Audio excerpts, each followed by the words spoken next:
Alright everybody, this movie is devoid of anything called logic or common sense, but it doesn't mean it's not a kick-ass flick. Let's roll.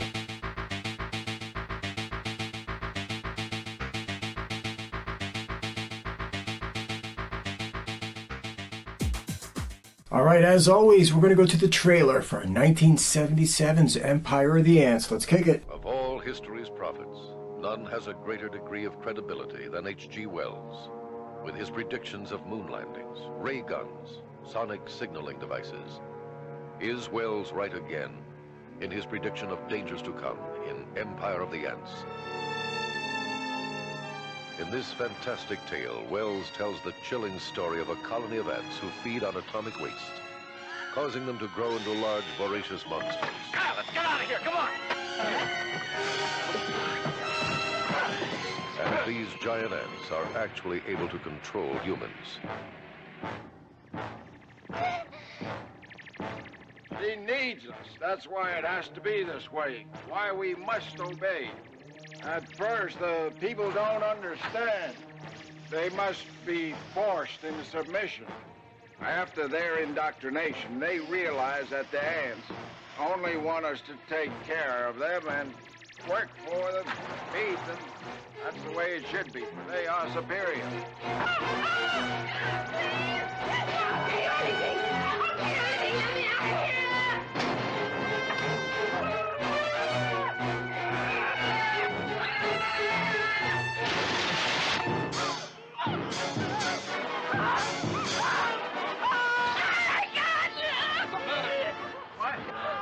I mean, they don't want us to go that way, and they don't want us to go back the way we came.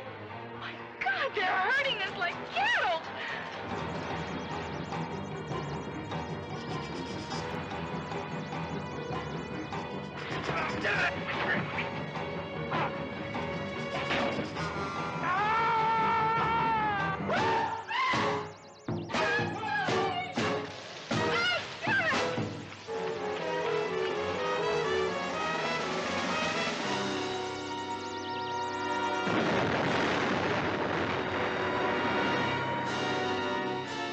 H.G. Wells' Empire of the Ants. For they shall inherit the earth sooner than you think.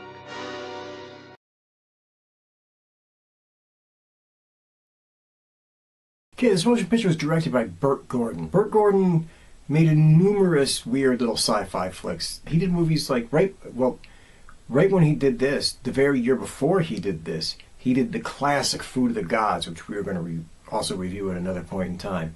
But he's also done a bunch of other little kind of crazy sci-fi wacko movies. He did The Amazing Colossal Man, Attack of the Puppet People, Boy and the Pirates, The Spider, Picture Mommy Dead.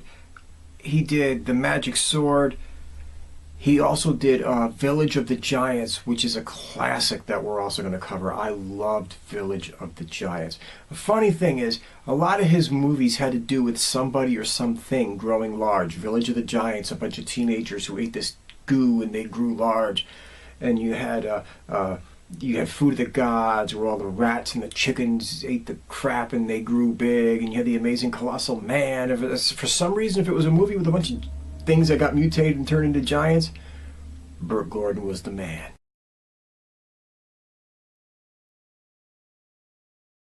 Okay, there's a lot of really interesting people in the cast of this motion picture, so I'm going to try to keep it fast so this video doesn't run on for like 15 freaking hours or something like that. I'm trying to keep it to a 10 to 12 minute minimum here. So we're going to kick it off. You ready? Okay, playing Marilyn Fryser, we got Joan Collins. Joan Collins is legendary. She's had a forever lasting career in the motion picture television industry. I mean, her first role came in 1951. To a lot of us geeks and nerds and stuff like that, she was also in one of the greatest Star Trek episodes ever, City on the Edge of Forever, where she had that tragic love run-in with Captain Kirk that was never meant to be. But to many people, she will always be remembered basically as Alexis Carrington from Dynasty. That took her from a career that was around and about and launched her into the stratosphere for a period of time. That TV show was huge. Her character was huge. It kicked her into being like this middle-aged sex symbol for a while. I think she was in like Playboy even, maybe. I'm not positive. But I know she was in like a bunch of movies where she was like you know, the hot older chick running around naked or something. And it really shot her career off into a whole other heights that it had never reached before. And she's still out there floating around today. I seen her in an interview not too long ago. So, Joan Collins, rock on. Okay, playing Coreen is Pamela Susan Shoop. She floated around on a lot of TV shows and in a lot of movies. And for that period of time, you always seen her popping up. A lot of us will think of her as the girl in Halloween Part 2, which was an okay movie for what it was.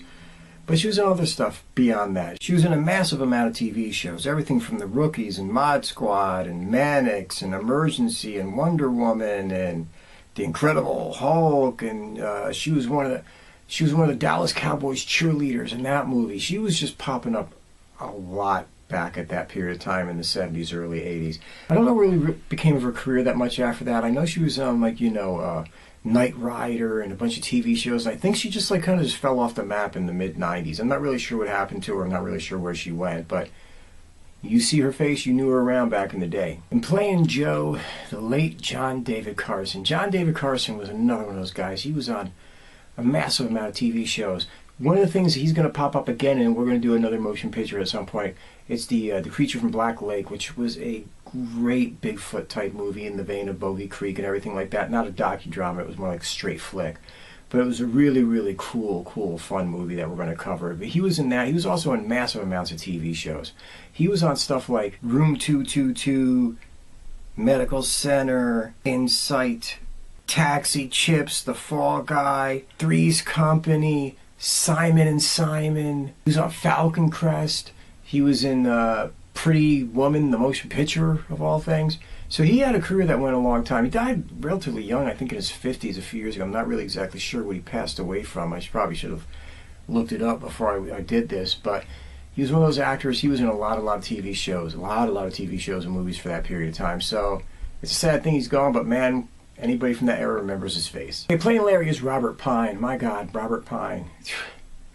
His list of credits is almost ridiculous. He was on tons of TV shows, everything from Chips and L.A. Law, MacGyver, Mancuso FBI, Magnum P.I., Rags to Riches, Days of Our Lives, Alf. Oh my God, his resume goes so long, it's almost insane. But that was just TV shows. He was also in a lot of movies. He was in stuff like Jobs, Red Eye, Lakeview Terrace. He's been in a lot of things, man. He's still going to this day, so, hey, man, you can't knock a career like that. Hey, playing Dan was Robert Lansing. Robert Lansing was another one of those guys. He was in a whole bunch of television shows, a whole bunch of movies. Very long career. I think he died in the mid-90s. I think he was only in his mid-60s, but man, did he leave a mark on television. He was in stuff like The Bionic Woman. He was in Star Trek, Ironside, The Virginian, Mod Squad. He had a huge long career. As soon as you see his face, you be like, oh man, I've seen this guy in a trillion different things back in the day. But Robert Lansing, great career, passed away kind of young, kind of sad. But hey man, made his mark. Let's go.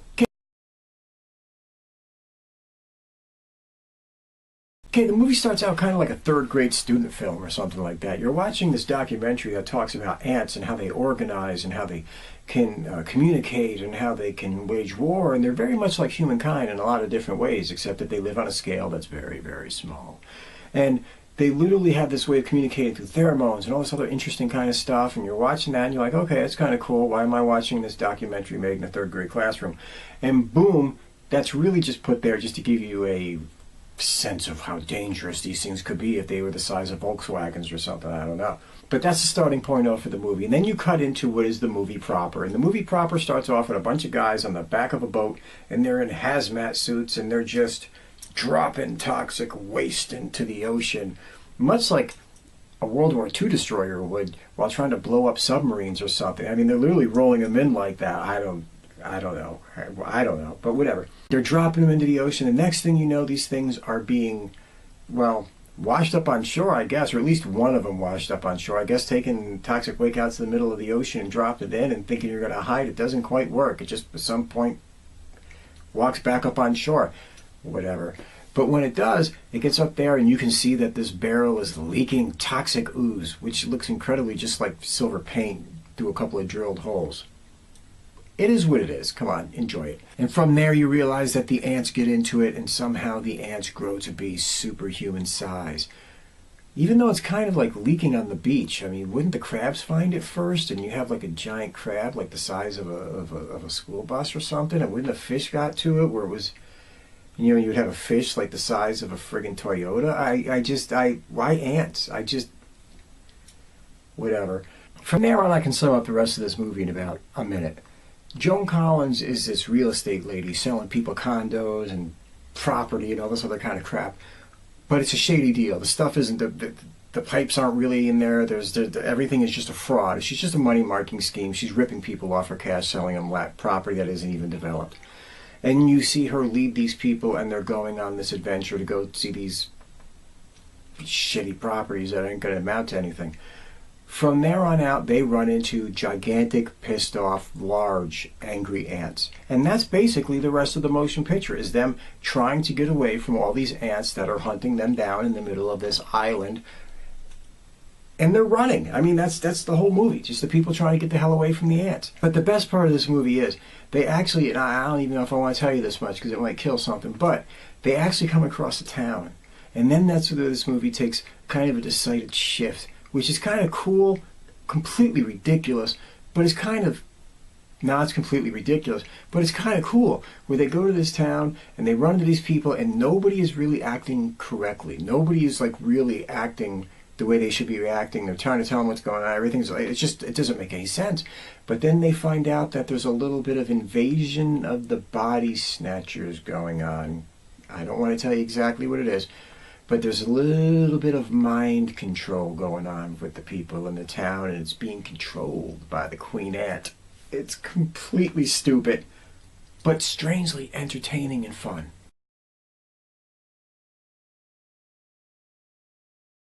What makes this movie fun is just the ridiculousness of the situation. You got a bunch of people being chased by gigantic ants through the woods and along rivers and on little rafts and whatever the hell they're on, a kayak boat, whatever the fucking thing was. But it doesn't matter. It's the complete implausibility of it. It's entertaining. It's fun. You see these people running from ants. Are the special effects the best? Completely no. Is the dialogue the best? Let's not even go there. Is the acting the best? No, although it is pretty good because you do got a solid group of actors in it. What it is just a good time for an hour and a half. It's just a fun escapism. Who hasn't, when they were like 10 years old or 9 or whatever back in the day, sat there and looked in the yard and said, my God, what if that dog was the size of a house? Or what if that ant was the size of a car? Or what?